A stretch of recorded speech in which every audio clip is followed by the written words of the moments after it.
Olá pessoal, tudo bem? Vamos então hoje dar continuidade aos nossos estudos. Espero que vocês estejam com bastante foco e dedicação. Como eu tinha comentado na aula passada, né? Nós vamos continuar a trabalhar o romantismo como movimento e estilo literário. Ele é um estilo muito grande. Semana passada nós conseguimos ver a primeira fase dele, que é dentro das três fases, a que costuma aparecer com maior frequência em prova, por conta do caráter histórico, né, do valor histórico que ela tem, da abordagem que ela tinha em relação ao Brasil, a identidade que ela queria construir. É uma fase bem longa, com uma produção diversificada, você tem autores da poesia, você tem autores na prosa, é uma produção muito ampla, que vai se dividir, né, de acordo com o tipo de produção, ou com o tipo de gênero que vocês... Não de gênero, né, porque o maior gênero que eles vão explorar, principalmente os autores de prosa, é o romance, a narrativa mais longa, mais ampliada, né, que vai seguir uma sequência temporal mais longa. No entanto, eles vão variar muito as temáticas que vão ser abordadas dentro desse gênero literário. Você vai ter, como a gente viu, romances indianistas, romances urbanos, sendo explorados ao longo dessa primeira fase. Então, para retomar, se isso não está fresco na sua memória, vamos aqui rapidinho só relembrar essa primeira fase do romantismo antes de a gente abordar as outras gerações românticas. Primeira geração romântica é a geração que a gente conhece como nacionalista ou indianista.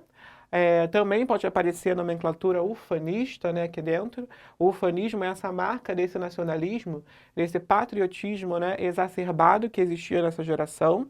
Geração nacionalista por quê? Porque ela tinha a missão, né, de criar essa identidade nacional, de falar sobre essa nação recém-independente que era o Brasil, de forma a criar uma identidade genuinamente brasileira para essa terra. Essa criação desse nacionalismo ia se dar por meio da exaltação da natureza, ou seja, valorizar o que se tinha no Brasil. Lembra lá da canção do exílio que a gente trabalhou? Minha terra tem palmeiras onde canto sabiá. Todas as marcas da natureza, a sua fauna e a sua flora, eram modos, né, exaltar esses elementos, eram modos de valorizar a sua pátria. E indianista, porque ela vai encontrar lá na figura do índio o herói nacional, o símbolo, né, dessa nação, a representação para uma nação recém-criada. Era necessário para criar e para representar essa nação, trazer de lá, né, e apresentar como seu herói um símbolo genuíno dessa terra. Alguém que tivesse efetivamente, né, nascido nessa terra, e ele vai marcar como esse herói nacional a figura do índio. Lembrando que era um índio idealizado. A primeira geração romântica é totalmente idealista, né? Então, o índio idealizado, estereotipado, marcado, né, por características que eram muito parecidas com o do cavaleiro medieval que você tinha lá na Europa. Valente, guerreiro, bondoso, belo, forte, né? Virtuoso, que seguia o cristianismo. Então, é um índio estereotipado e idealizado. E você vai ter também nesse período o crescimento e o desenvolvimento do romance, que a gente comentou agora há pouco, como gênero literário. E relembrando os principais autores, o Gonçalves Dias na poesia, o autor lá da Canção do Exílio, e o José de Alencar na prosa, principalmente com a sua produção indianista. O Guarani, Iracema, o Birajara, e também a sua produção urbana como Senhora e Luciola, né? Uma produção diversificada, e esses normalmente são os autores mais cobrados em prova dessa primeira geração. Agora, então, relembrando, né, depois de relembrar a primeira geração, a gente vai começar a comentar sobre a segunda geração romântica e a terceira geração romântica. Essas duas a gente consegue abarcar em uma aula só a produção que eles desenvolvem, né? Lembra que a gente falou que você vai ter esse romantismo, né, sendo difundido por um contexto histórico amplo, de 1800, desde lá de 1822, por grande parte do século XIX, você vai ter uma produção promovida por esse romantismo. Essa produção, como ela se dá num contexto histórico bem amplo, acontece que ela vai conseguir abarcar características, né, muito diversificadas. Então, cada geração vai ter as suas marcas específicas que parecem bem diferentes da outra, porque eles vão seguir influências distintas também. Aqui nessa primeira geração, a gente tem essa marca, essa influência muito ligada, né, a essa criação dessa identidade nacional que você tinha, por exemplo, na França, da Revolução Francesa, né, que queria criar uma nova nação e uma nova identidade, com esses ideais de liberdade, né, de uma nação livre. Enquanto que a segunda e terceira geração vão ter influências cada quais diferenciadas e marcas diferenciadas na hora de produzirem seus textos. Para começar, vamos começar a comentar a segunda geração romântica.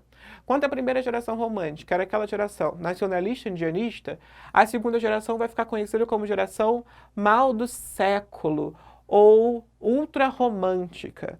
As marcas dessa geração vão ser a exacerbação, o exagero sentimental. É uma geração que está marcada por tudo de pior que você possa ter naquele momento. É uma geração doente, envolvida em vícios, pessimista. Para os autores desse período, tudo parece que vai dar errado, né? Eles são muito negativos, pessimistas, desiludidos. Então, eles sofrem muito naquele momento. E essas marcas desse sofrimento e desse sentimentalismo exagerado deles vão caracterizá-los como essa geração ultra-romântica, esse romantismo ao máximo, marcada por esse mal do século, né? Por esse pessimismo, por essa tristeza que vai rodear a produção de todos os autores dessa segunda geração. Essa geração vai ser muito influenciada por esse carinha chamado Lord Byron. Lord Byron é um autor... É um escritor inglês, né, que vai marcar as características dessa produção da segunda geração, construindo um texto também com uma linguagem muito pessimista, muito obscura, ligada ao trágico, ao mortal, a tudo que marcasse essa exaltação da morte, do sombrio, do exótico. E aí você vai ter, né, olha como ele vai apontar aqui, as obras dessa fase da literatura são impregnadas de egocentrismo. O que é esse egocentrismo? Esse foco no eu. É um escritor que vai marcar aquela característica lá do romantismo, do individualismo. É um autor muito individualista, ele fala sempre de si, dos seus sentimentos, do quanto ele sofre, do quanto ele sente, do quanto ele é machucado pelo mundo, né? Um negativismo boêmio, esses homens vivem essa vida de boemia, de bar em bar, marcados pelo vício, é uma vida sempre negativa e pessimista. Uma das coisas que promovem, né, que garantem o seu conforto é essa vida boêmia, pessimista, sempre tudo vai dar errado, nada tem jeito, vive essa desilusão adolescente, porque a maior parte desses autores escrevem e morrem, inclusive, ainda muito jovens. A maior parte vai morrer ali entre 20 e 21 anos. Então, a produção dele se dá aí nesse período de 17, 18 anos, 20 anos, né? Nessa fase já final da sua vida, e que marca essa desilusão, esse tédio constante. Ele está sempre vivendo o máximo de negação possível. Ele está muito mal, né? O estado que a gente vive na quarentena hoje em dia, de pessimismo, de desilusão, de tédio, era a vida dos autores daquele período. Cadê? Esse ultrarromantismo, como ele marca aqui, ó, o tema preferido é a fuga da realidade. Um cara que está nesse contexto, em que tudo para ele já deu errado, né? Totalmente pessimista, totalmente negativo, desiludido. Ele não consegue encontrar nenhum tipo de conforto nesse mundo. E aí o que ele vai precisar fazer? Ele precisa fugir da realidade para conseguir alcançar algum tipo de prazer, de conforto, de consolo. E essa fuga da realidade vai ser marcada por a idealização, né, da infância. É um autor, né, são autores que vão normalmente, pelo menos um texto, um poema que eles escrevem, vai retomar esse período da infância, porque lá na infância, onde ele não tinha problemas, onde ele não tinha preocupações, né, é onde ele vai encontrar conforto. Sabe quando a gente para poder pensar, né, que tipo, ai, como eu queria voltar para quando eu tinha 6 anos, eu não tinha que trabalhar, não tinha que estudar, não tinha que tomar conta da minha própria vida. É o que eles fazem aqui. Eles percebem que a infância era a idade que eles estavam bem, que eles não tinham preocupações, né? E eles idealizam essa infância, esse retorno à infância, ao colo materno, às brincadeiras de infância como uma forma de superar essa realidade doentia em que eles estavam. Outra forma é por meio dessas virgens sonhadas, por essa idealização amorosa, essa mulher amada, pura, boa, devotada completamente a eles, que eles imaginam, né, e que eles pensam e criam nas suas obras. É uma mulher que está separada, né, dentro dessa ideia de um amor platônico, está sempre afastada dele, por isso está só nos seus sonhos.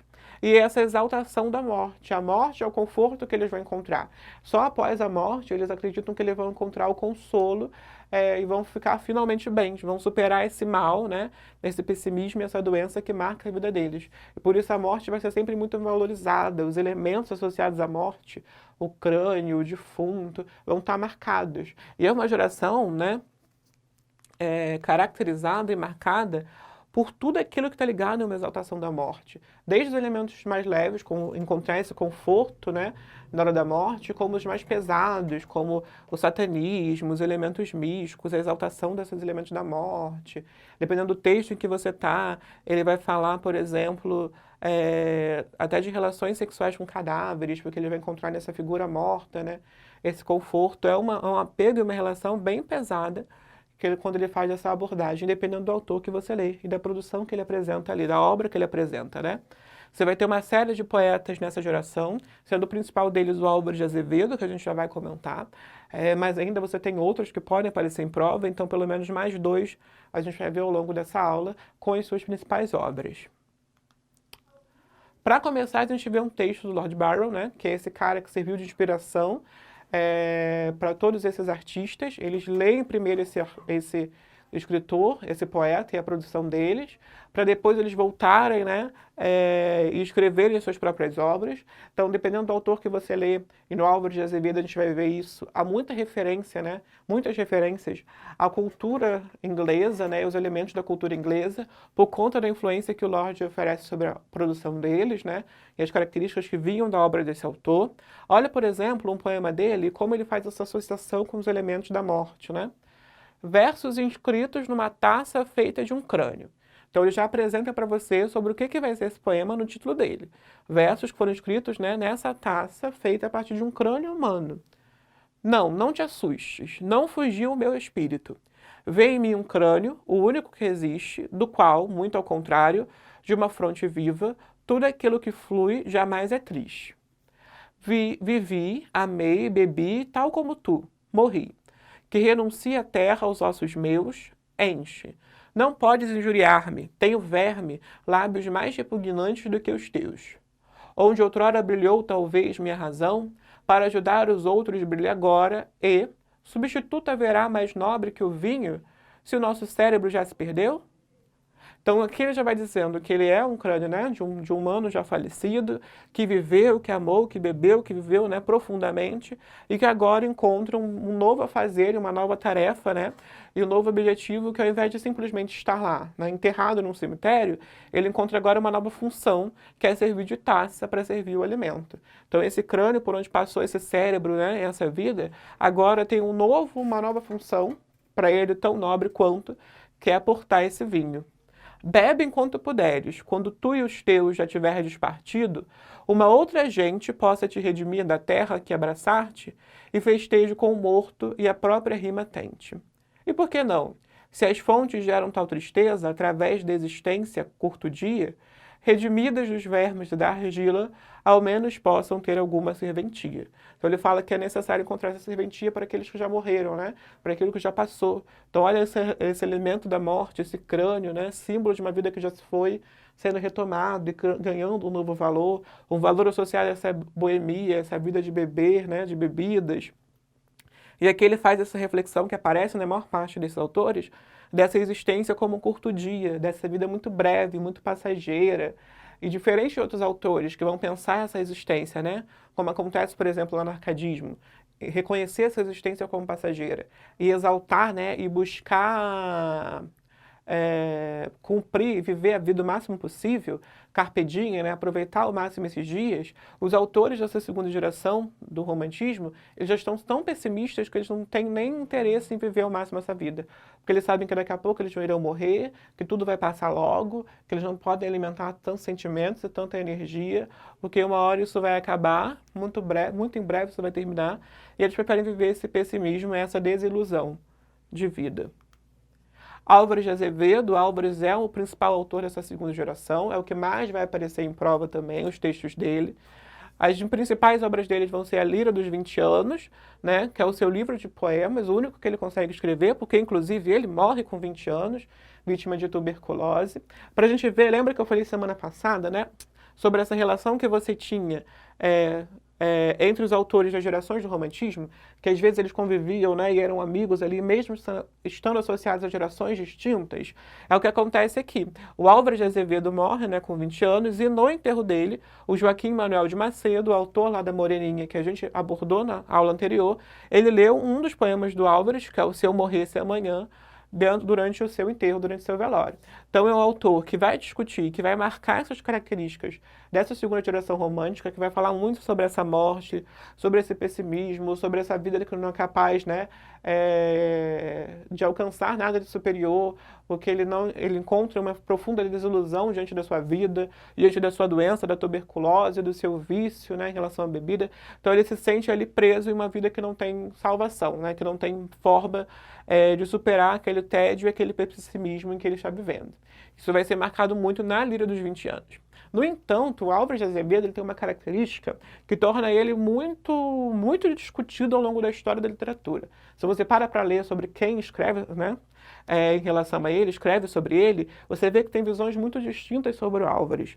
Porque tem gente que vai enxergar ele como um autor extremamente pessimista, que vai olhar essa primeira parte da Lírio dos 20 anos, em que tem essa produção marcadamente ultrarromântica, exagerada, marcada pelo pessimismo, marcada pela desilusão, enquanto vão ter autores que vão enxergar nele a novidade que a obra dele consegue ter.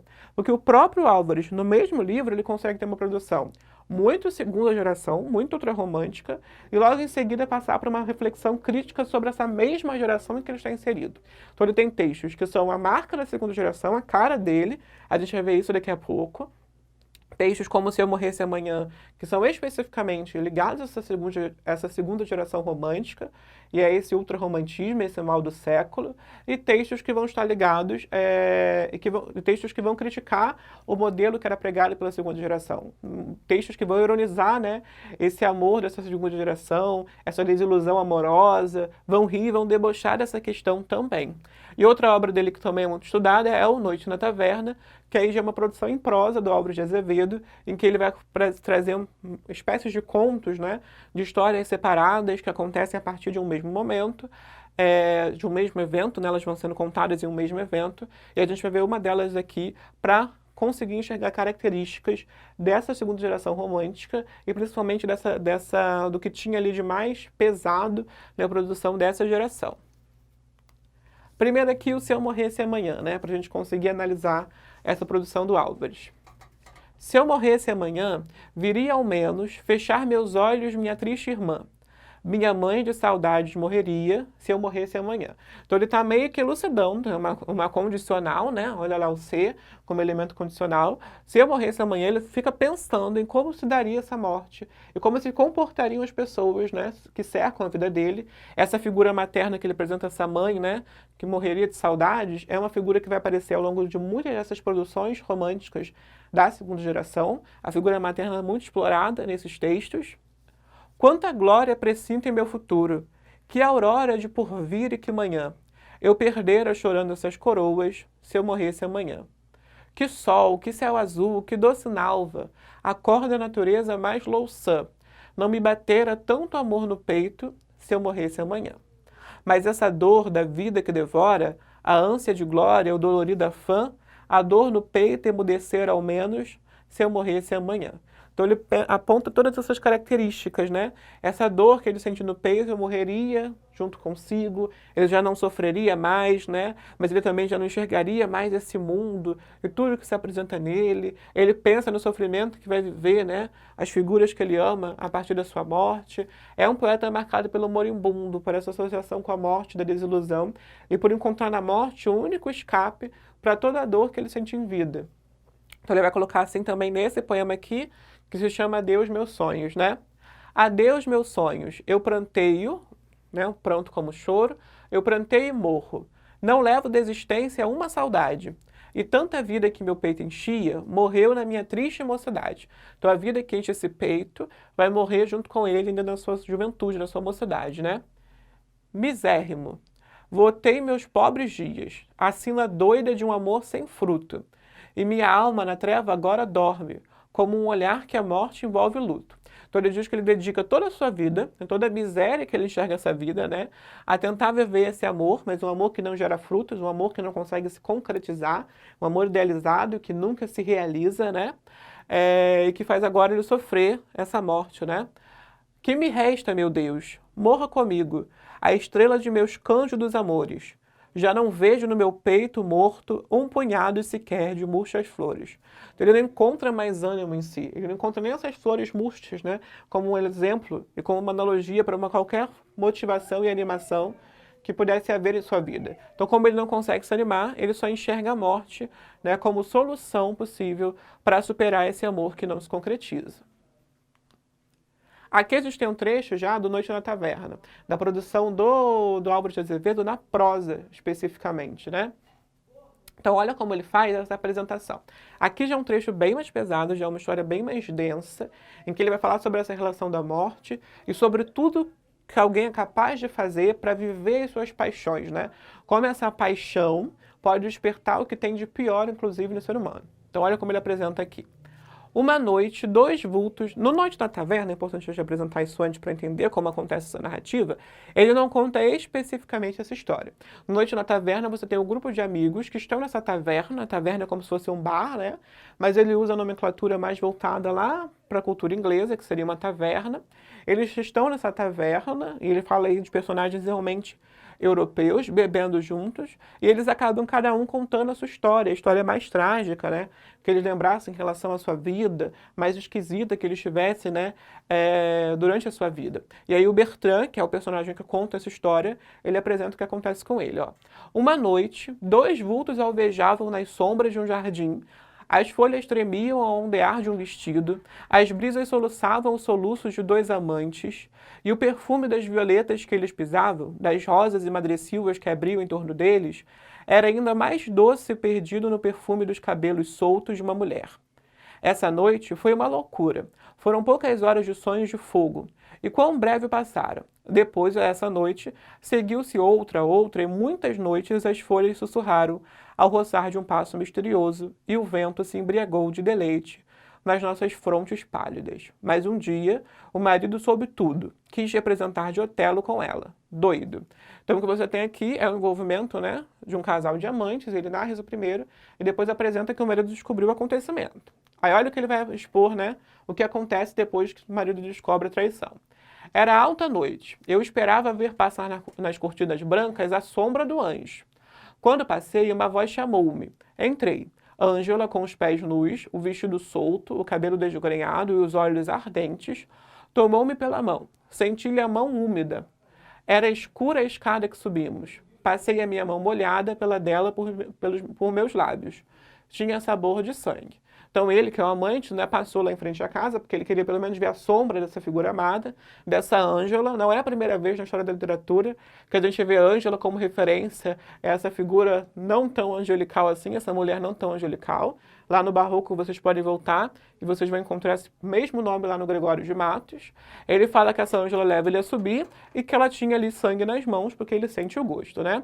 Sangue, Ângela, de quem é esse sangue? A espanhola sacudiu seus longos cabelos negros e riu-se.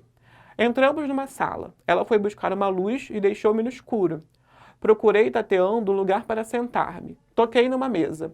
Mas ao passar-lhe a mão, sentia banhada de umidade. Além, sentia uma cabeça fria como neve e molhada de um líquido espesso e meio coagulado. Era sangue.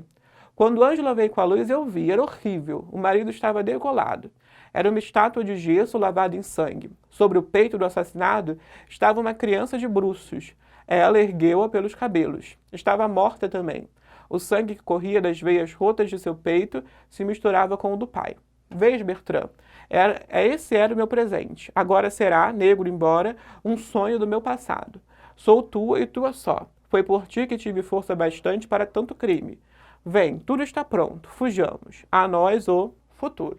Então ele traz aqui nesse texto, e aí você já tem uma composição em prosa, né, sequencial, essa história de traição que acaba na mulher, né, que trai o seu marido, matando o marido e o próprio filho para conseguir fugir com o seu amante. Então o que provoca, né, ele vai refletir aqui, o que provoca esses sentimentos, essa paixão exagerada, essa paixão, né, ultra romântica, que vai além dos nossos valores, que faz do homem, né, no caso aqui essa mulher, superar qualquer atitude, qualquer valor e qualquer sentimento que ela alimentava tanto pelo esposo quanto pelo filho, para viver essa nova paixão com esse amante. Então, no Noite da Taverna, onde estão as abordagens mais pesadas da obra do Álvaro de Azevedo, né, onde ele vai explorar com mais vigor essas características desse ultrarromantismo, mas que pode aparecer aí algum trecho, pelo menos em prova, para você discutir esses elementos, essa desilusão, essa exaltação da morte, essa visão, né, essa visão mais grotesca e mais cruel, né, da vida. Depois aqui, para a gente ver como ele consegue fazer todos os âmbitos ao mesmo tempo, ele tem uma produção mais desiludida, uma produção, né, com uma abordagem mais exagerada das paixões, como acontece no Noite na Taverna, né, e mais cruel, né, e horrível mesmo, sobre como existem essas paixões, e ele consegue ainda ter uma produção irônica, como acontece aqui no Namoro a Cavalo, ó. Eu moro em Catumbi, mas a desgraça que rege a minha vida malfadada, pois lá no fim da Rua do Catete, a minha Dulcinea é namorada. Então ele fala aqui dessa relação de amor, ele e a namorada vivem em locais distantes, né? Alugo 3.000 réis por uma tarde, um cavalo de trote que esparrela. Só para erguer meus olhos suspirando, a minha namorada na janela. Então ele fala que alugou lá o cavalo só para poder chegar até a namorada, né?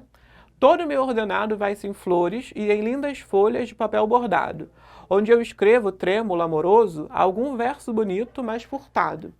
Morro pela menina junto dela, nem ouso suspirar de acanhamento. Se ela quisesse, eu acabava a história, como toda comédia, em casamento.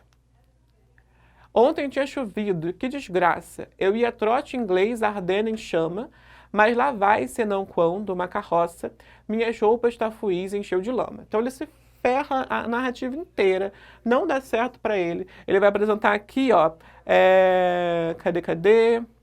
Mas eis que no passar pelo sobrado, quando ele chega com a namorada, né, onde habita nas lojas minha bela, por ver-me tão lodoso ela irritada, bateu-me sobre as ventas da janela. Então a namorada vê ele todo sujo de lama, ele sofreu esse acidente, coitado, e acaba ignorando, fecha a janela para ele. E ele ainda sofre mais uma vez, ó. O cavalo ignorante de namoro, o cavalo que não tinha ideia do que era essa relação de namoro, né, entre dentes tomou a bofetada. Arrepia-se, pula e dá-me um tombo, com pernas para o ar sobre a calçada. Então, além de já tomar um banho de lama, ser desprezado pela namorada por estar sujo, ele ainda consegue cair do cavalo, né, tomar um tombo, porque o cavalo se assusta com a namorada fechando a janela. Então ele ridiculariza essa relação, do quanto ele se esforça, né, para viver esse romance, para viver esse namoro, esse eu lírico aqui desse poema, e quanto ele sofre ainda nessa dedicação, como acaba tudo dando errado de qualquer jeito. Então ele consegue ter uma poesia, alguns textos, bem humorado, mais irônico, para falar sobre essa relação. Outro autor agora, passamos do Álvares, né, que é o principal poeta, mas a gente também tem alguns autores importantes. Primeiro aqui, Casimiro de Abreu, né? Casimiro de Abreu vai ser outro poeta dessa segunda geração e que vai ser marcado mais pela sua produção ligada a essa retomada da infância. Lembra que esses autores, para fugir dessa vida pessimista, negativa, né, promovem fugas da realidade, fugas dessa realidade em que eles se encontram.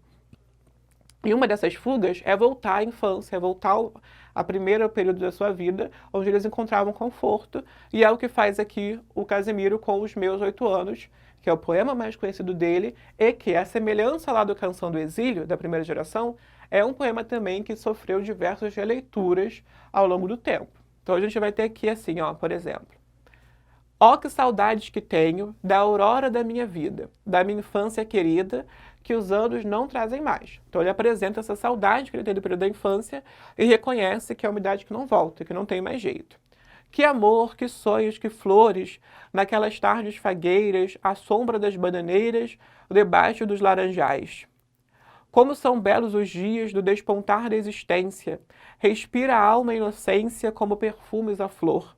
O mar é lago sereno, o céu um manto azulado, o mundo um sonho dourado, a vida um hino de amor. Então aqui você tem a visão que a infância, né, que a criança constrói em relação ao mundo, como ele enxerga as coisas, como ela enxerga o mar como se fosse um lago tranquilo, ela não entende os perigos, né, e os riscos que aquele mar pode oferecer, como ela enxerga o céu como um grande manto, como ela enxerga o mundo como um sonho dourado, ou seja, como uma coisa maravilhosa. Essa visão e essa inocência da infância, da aurora da vida, do início dessa vida, ele enxerga e reconhece que ele vai perdendo ao longo do tempo, e ele sente saudade da visão de mundo que ele tinha durante esse período da infância, né? Livre filho das montanhas, eu ia bem satisfeito, da camisa aberto o peito, pés descalços, braços nus. correndo pelas campinas, à roda das cachoeiras, atrás das asas ligeiras, das borboletas azuis. Então ele encontra nessa natureza esse lugar, né, onde ele vivia, onde ele passava a maior parte da infância, esse lugar de conforto, de alegria, de diversão, né, em poder brincar livremente, em poder viver livremente.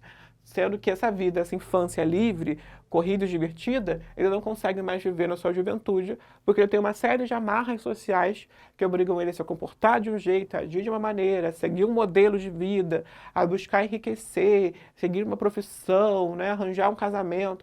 Tudo aquilo amarra ele de um jeito que faz ele querer cada vez mais voltar a essa infância.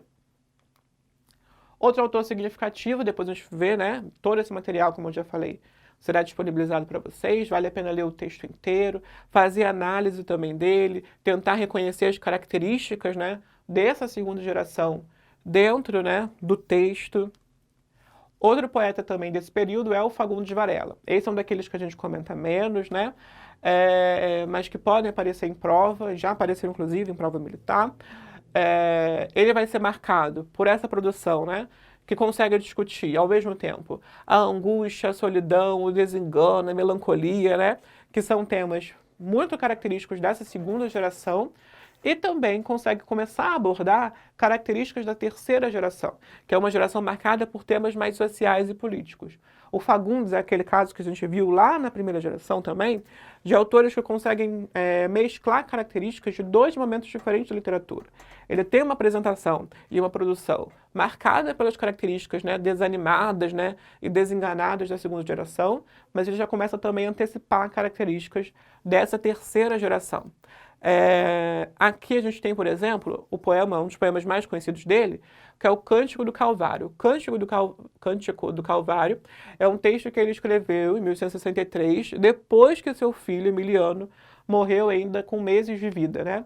Ele tem esse filho, parece, né, na visão dele, que ali seria uma superação, pelo menos de parte desse desengano de vida em que ele vivia, mas perder esse filho tão cedo faz ele se sentir no verdadeiro calvário. Lembra aqui, ó, referência bíblica, né? Um calvário, o lugar onde Jesus vai ser crucificado e morto, esse símbolo, né, de morte dentro da Bíblia. Ele vai usar essa referência, que já marca pra gente a característica de que o romantismo retoma as referências, né, cristãs para dentro das suas obras. Então aqui você tem essa marca, e nesse poema ele faz essa reflexão sobre a morte desse filho e como é difícil superar essa perda. Aí ele coloca assim, ó: eras na vida a pomba predileta, que sobre um mar de angústias conduzia o ramo da esperança. Então, no meio do mar de angústias em que ele vivia, né? Lembra que ele está nessa geração desenganada, mal que vive esse mal do século, esse filho era o seu ramo de esperança. Era o pequeno conforto que ele conseguia encontrar ali, né? Eras a estrela que entre as névoas do inverno cintilava, apontando o caminho ao pegureiro. Eras a messe de um dourado estio, eras um idílio de um amor sublime, eras a glória, a inspiração, a pátria. Olha sempre esse tempo passado, porque esse filho já se foi. Então tudo que ele poderia ter sido, né, tudo que ele era no pequeno período de tempo de vida que ele teve, né? O porvir de teu pai, no entanto, pomba, varou-te a flecha do destino, astro, engoliu-te o temporal do norte, teto, caístes. Então ele era a pomba que trazia esse ramo de paz, ele era o astro, ou seja, ele era aquilo que, esse filho, era o que iluminava a vida desse pai, era o teto, era o que protegia, era o que garantia que ele ainda estivesse bem, né, que ele tivesse algum conforto. Mas esse teto cai, esse astro é engolido, essa pomba, né, é varada pela flecha do destino, por essa morte que chega do nada e que, né, só reforça essa desilusão. Então ele perde a sua fé nesse momento. Crença já não vives. Diante da perda desse filho tão novo, né, ainda um bebê, ele perde a sua fé diante dessa vida. Agora a gente entra na terceira geração romântica, né?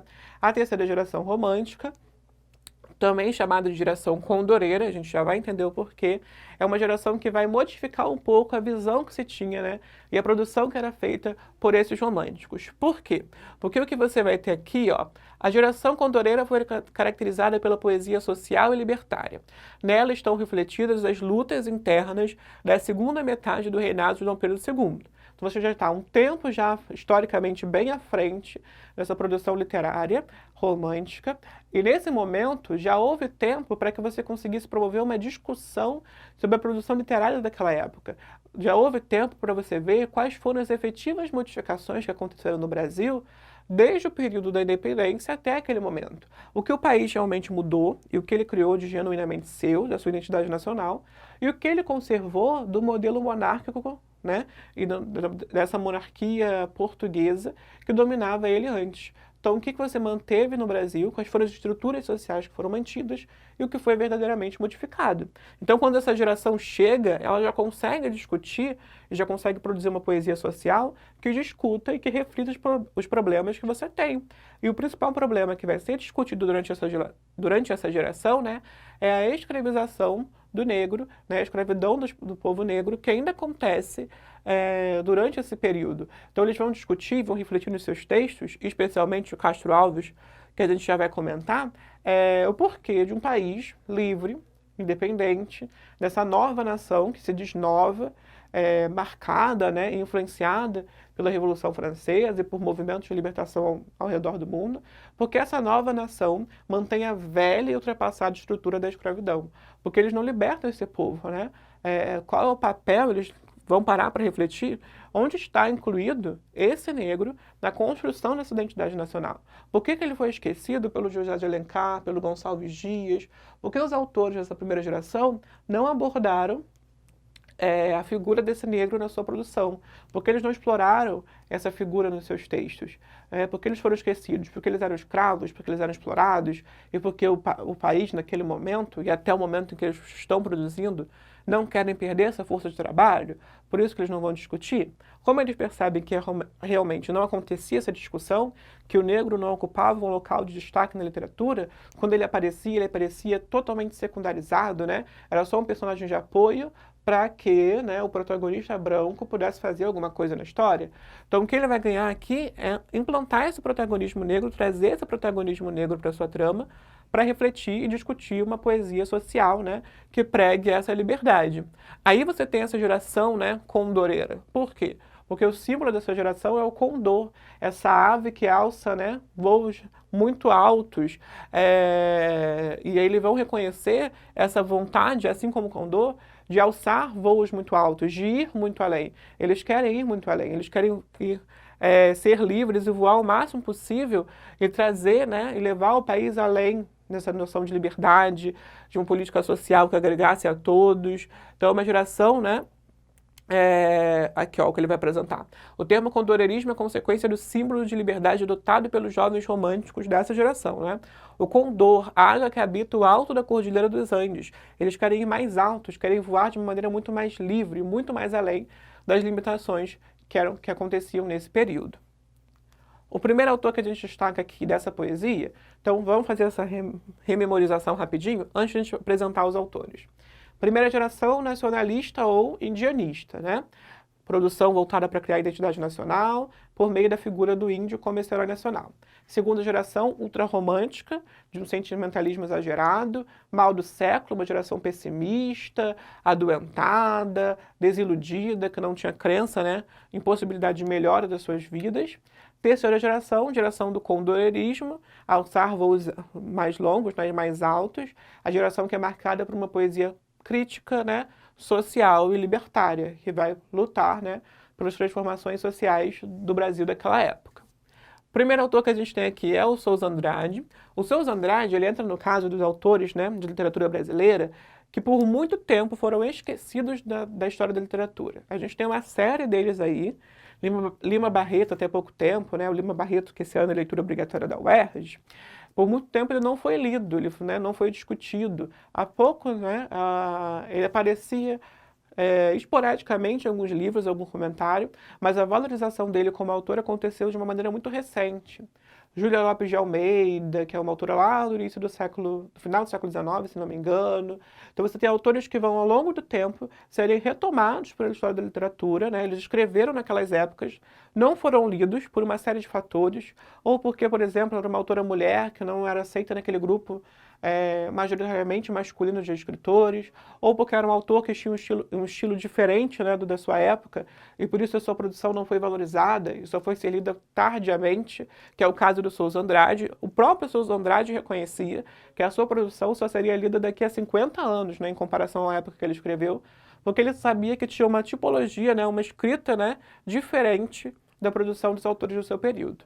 Então depois ele é resgatado, é incluído nessa terceira geração, porque ele também tem uma poesia crítica. A sua principal obra, que é esse Guerra Errante, ele vai fazer essa crítica à exploração que acontecia na América como um todo, e não exclusivamente no Brasil. A exploração que era sofrida, né, pelos povos indígenas em relação ao europeu, como eles foram explorados ao longo da história, e como essa exploração, né, primeiro acontece em forma de escravidão, e depois ela vai ser passada por uma exploração do modelo econômico capitalista, que incentiva eles, né, a consumirem o máximo possível, e aí sim entra o principal autor. A gente comenta o Souza só para não esquecê-lo ali, e porque ele pode, ao longo do tempo, aparecer cada vez mais em prova. Isso acontece muito com esses autores que são resgatados, eles tendem a aparecerem, né, com maior frequência ao longo das provas, mas a gente tem como principal nome dessa terceira geração, e como nome que vai aparecer, né, com certeza, se ele fala de terceira geração, vai aparecer esse carinha, é o Castro Alves. O Castro Alves, né, ele é chamado de poeta dos escravos, ele tem esse epíteto, né, essa característica específica dele, que é ser conhecido como poeta dos escravos. Por quê? Porque ele é a pessoa que vai dar destaque a essas figuras na literatura brasileira e na literatura do romantismo. Ele vai apresentar esse escravo, ele vai discutir, né, como esse escravo é retirado de sua terra natal, como ele deixa o seu reino, deixa o seu povo, como ele é escravizado, como é feito, né, a travessia do Atlântico, como ele é subjugado desde os navios negreiros. É ele que vai dar destaque para esse grupo social para discutir como o Brasil precisava, naquele momento, superar a escravidão e aboli-la, né? A poesia do Castro Alves vai marcar uma maturidade e um processo de transição na literatura romântica. Maturidade por quê? Porque agora, passando esse tempo, ele já tem maior capacidade para poder entender, né, o que ali, dentro da história do Brasil, o que durante, na verdade, a produção, dentro da história do Brasil, e durante a produção da primeira geração, era simplesmente o idealismo. Eles conseguem fazer, agora sim, uma reflexão crítica sobre essa história do Brasil. Eles não apresentam essa visão, né, sobre os indígenas, os africanos e os portugueses de uma maneira idealizada, de um contato pacífico e belo entre os povos. Eles reconhecem quem explora quem é subjugado dentro dessas relações. Então eles têm uma produção bem mais madura. Tanto a produção crítica, né, que vai falar sobre essa construção nacional, quanto na produção amorosa. O Castro Alves, além da produção, né, social que ele também tem uma produção romântica, né, uma literatura e uma poesia romântica, que é uma poesia mais madura, em que ele consegue já discutir ali, em que ele supera essa idealização amorosa que você tinha na segunda geração, que era um romance idealizado, e aí ele já consegue, nesse período, ter um amor que se concretiza, né? Um romance que seja mais, que explore mais o erotismo, o contato entre a figura amada, né? Quem ama e quem é amado, é um amor que já se concretiza, supera essa idealização amorosa e supera esse nacionalismo ufanista. Ele consegue refletir, né, com criticidade sobre a pátria em que ele vive, consegue refletir quais são os problemas que atingem o seu país naquele momento. Além disso, é uma poesia, né, e uma produção de transição, por quê? Porque a apresentação que ele já faz ali já é uma visão mais realista, né, do mundo, especialmente da sua pátria. Então, por essa visão mais realista que ele já começa a apresentar, ele já está ali quase chegando, fazendo essa transição para o próximo movimento literário que a gente estuda, que é especificamente o realismo. Então ele já começa a trazer características que vão vigorar, né, mais intensamente na produção realista, que é a escola, que aparece logo em seguida. Aqui ele vai falar sobre essa poesia abolicionista do Castro Alves, né, em que ele denuncia a crueldade da escravidão. O poema abolicionista mais famoso, que é o que a gente vai comentar aqui hoje, é o Navio Negreiro, né, onde ele vai abordar essa travessia feita com os escravos desde o continente africano até a chegada ao Brasil pelo Oceano Atlântico. Outro ponto que ele apresenta aqui para a gente é sobre essa linguagem do Castro Alves, né? A linguagem usada por Castro Alves para defender seus ideais liberais é grandiosa. Como ele quer apresentar essas características, como ele quer construir a sua crítica, ele precisa de uma linguagem grandiosa, que chame atenção, que choque, né? Que gere, que atinja os afetos das pessoas, que chame a atenção verdadeiramente. E aí, num estilo vibrante, em que predominam antíteses, olha as figuras de linguagem reaparecendo aqui pra gente. Antíteses, hipérboles, ou seja, as oposições, os exageros, as apóstrofes. Apóstrofe, lembra que a gente falou? É quando você faz você direciona o seu texto a alguém. A gente estuda isso aqui em sintaxe como vocativo, né? Que é você ter esse chamamento. Mas como figura de linguagem a gente chama de apóstrofe. Ele chama alguém dentro do texto. Normalmente ele vai se dirigir a Deus, né? Ou vai se dirigir à sua pátria, para discutir com elas o que pode ser feito, né? Ou por que ele se comporta daquela maneira, ou por que aquilo está acontecendo. Empregadas quase sempre em função de elementos da natureza que sugerem força e imensidão. Então vai ter sempre essa representação da montanha, do mar, do céu, das tempestades, tudo que seja muito grandiloquente para chamar a atenção mesmo, para chocar. Cadê aqui? O Poeta do Amor, como a gente comentou, né? Uma poesia amorosa mais sensual, descrevendo esse processo de sedução e de beleza. Foge da idealização que você tinha, né, na segunda geração romântica, em que era um amor platônico, que não se concretizava, em que essa figura amada era vista sempre como deveria ser vista, né, sempre como uma mulher perfeita, virgem, pura. Se ela não fosse assim, ela não seria uma boa mulher. Aqui não, você já fala mais sobre essa sensualidade, sobre esse amor, sobre essa experiência ser concreta, ser viável. É possível ter esse contato amoroso durante esse período. E na poesia do Castro Alves especificamente. E aí a gente entra no Navio Negreiro, né, nessa produção épica que ele traz, dentro da obra Os Escravos. Ali você vai ter dois poemas, né, muito importantes da produção do Castro Alves. O Navio Negreiro que a gente comenta aqui, mas vale a pena também depois buscar para ler o Vozes da África, né, que tem referências importantes que mais para frente em aula a gente vai comentar, onde vai reaparecer os trechos do Vozes da África hoje em dia, né, contemporaneamente. Já deixo, na verdade, uma indicação para vocês, uma indicação importante para os dois textos, né? Para o Navio Negreiro, vale muito a pena buscar no YouTube, tem aí disponível para vocês, a versão narrada desse poema. Normalmente o vídeo tem 7 minutos, se eu não me engano, é uma versão narrada maravilhosa, porque ela é declamada, né, interpretada. Vale muito a pena para ver, para visualizar o que o poema apresenta, como suas ideias. E no Vozes da África, vale muito a pena procurar a canção Diáspora dos Tribalistas, né? Foi tema de uma das novelas das 6, tema de abertura. Nessa canção Diáspora, os tribalistas usam trechos do poema Vozes da África, do Castro Alves, dentro desse texto, para apresentar, né, a relação e falar sobre a relação dos refugiados no mundo. Então, vale muito a pena usar essas duas referências para conhecer melhor esses textos e também falar sobre esse processo de intertextualidade. Aqui, especificamente no Navio Negreiro, como o nome já diz, ele vai apresentar essa travessia, né, dos escravizados do continente africano ao Brasil. E ele apresenta um eu lírico que tem uma visão de fora, né, dessa situação. Ele não é ali nenhum português, né, que promovia essa escravidão, e nem um africano que estava sendo escravizado. Ele é um lírico que vê de fora, como se fosse um lírico onisciente, né?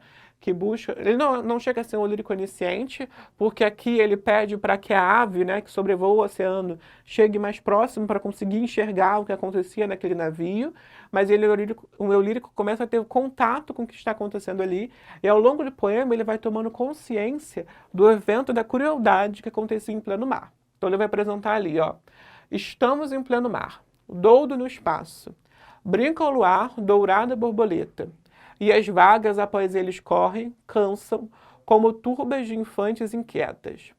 Estamos em pleno mar, dois infinitos ali se estreitam. Azuis, ali se estreitam um abraço insano. Azuis, dourados, plácidos, sublimes. Qual dos dois é o céu? Qual o oceano? Estamos em pleno mar, abrindo as velas, ao quente arfar das virações marinhas. Veleiro brigue corre a flor dos mares, como roçam na vaga as andorinhas. Donde vem? Onde vai?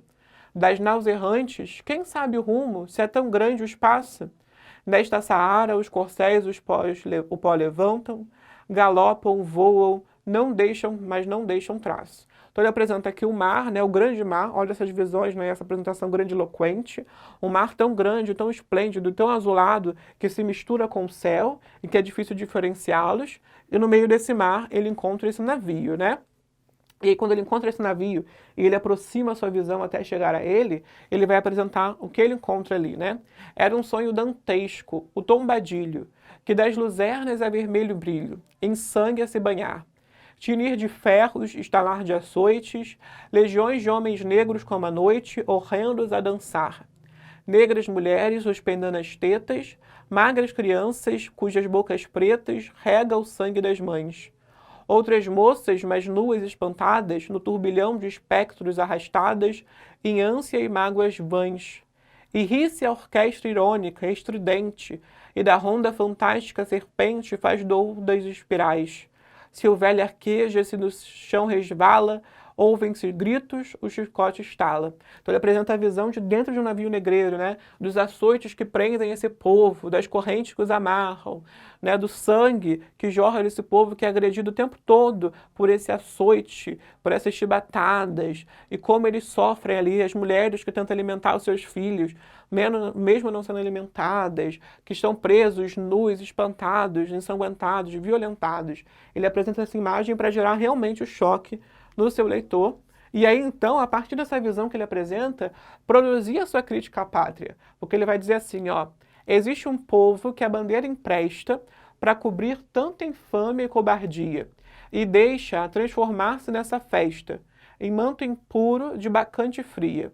Meu Deus, mas que bandeira é esta, que imprudente na gávea tripudia? Silêncio. Musa, chora e chora tanto, que o pavilhão se lave no teu pranto. Auriverde pendão de minha terra, que a brisa do Brasil beije e balança, estandarte que a luz do sol encerra e as promessas divinas da esperança. Então ele diz que tem uma nação e um país que empresta a sua bandeira, né, para aquele gesto, né, para aquela situação horrenda.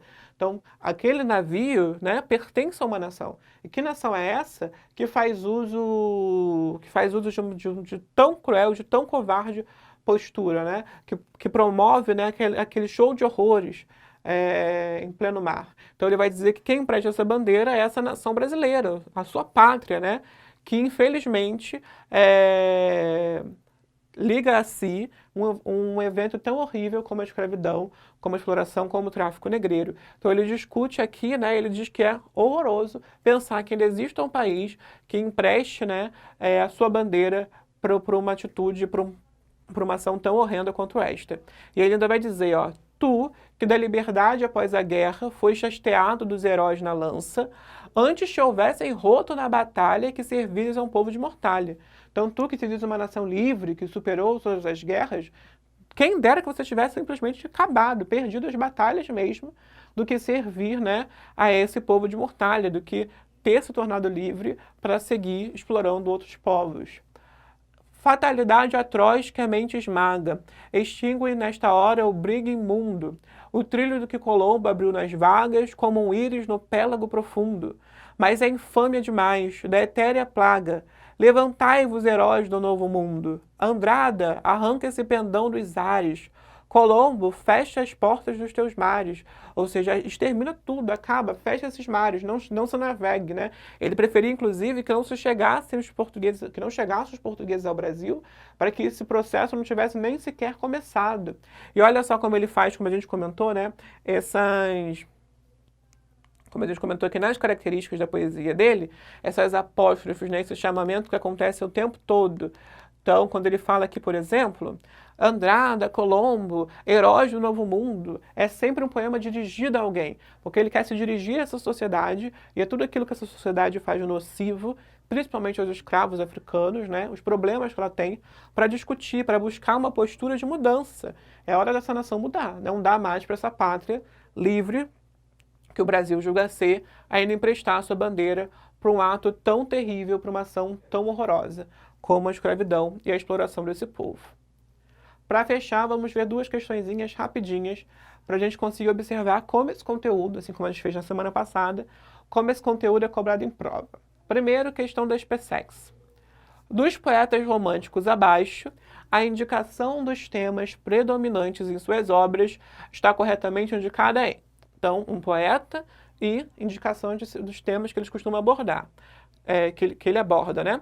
Então, você vai ter que ver aqui se há né, uma relação verdadeira entre o poeta e aquilo que se diz que aparece, né, nas suas obras. A gente consegue fazer essa questão por descarte. Então, a gente vai eliminando aquele poeta que a gente observa que uma característica que aparece aqui não é genuinamente sua, ou é, por exemplo, de uma outra geração. Então, por exemplo, Casimiro de Abreu na A, poeta da segunda geração, né? Ultrarromantismo. Preocupações sociais em indianismo, já dá para descartar aqui. Um autor da segunda geração, preocupações sociais é uma característica da terceira geração, indianismo é uma característica da primeira. Descarto essa daqui. Gonçalves Dias, poeta da primeira geração romântica, né? Religiosidade e exaltação à morte, característica de segunda geração. Religiosidade ainda pode aparecer um pouco na primeira geração. Não aparece tanto na obra do Gonçalves Dias, mas ela aparece um pouco ali, né? Mas a gente já descarta aqui por esse elemento. Exaltação à morte é característica da segunda geração. Não aparece na obra dele. Então, já elimina essa opção também. Fagundes Varela, outro poeta da segunda geração. Outro poeta, né, do ultrarromantismo. Lembrança da pátria e da infância. Lembrança da infância é uma característica da segunda geração. Essa estaria correta, né? Mas lembrança da pátria, você descarta. Lembrança da pátria, lembra lá do Gonçalves Dias, da Canção do Exílio, é uma característica da primeira geração, do nacionalismo dela. Então, também está errada. Castro Alves, fuga da realidade, idealização da infância, descarta totalmente. Castro Alves é extremamente, né, realista, não foge dessa realidade, critica, né, a sociedade em que vive. Fuga da realidade e idealização da infância são características da segunda geração. Então, também não pode ser, ficamos com a E. Vamos ver se baixa as características. Álvares de Azevedo, principal poeta da segunda geração, do ultrarromantismo. Negativismo boêmio, característica que a gente viu sobre eles, né? Uma poesia sempre negativa. E exaltação da morte, a gente viu isso pra caramba na obra do Gonçalves Dias. Então, a gente já consegue, do Álvares de Azevedo. Então, a gente consegue realmente atribuir essas características a esse autor.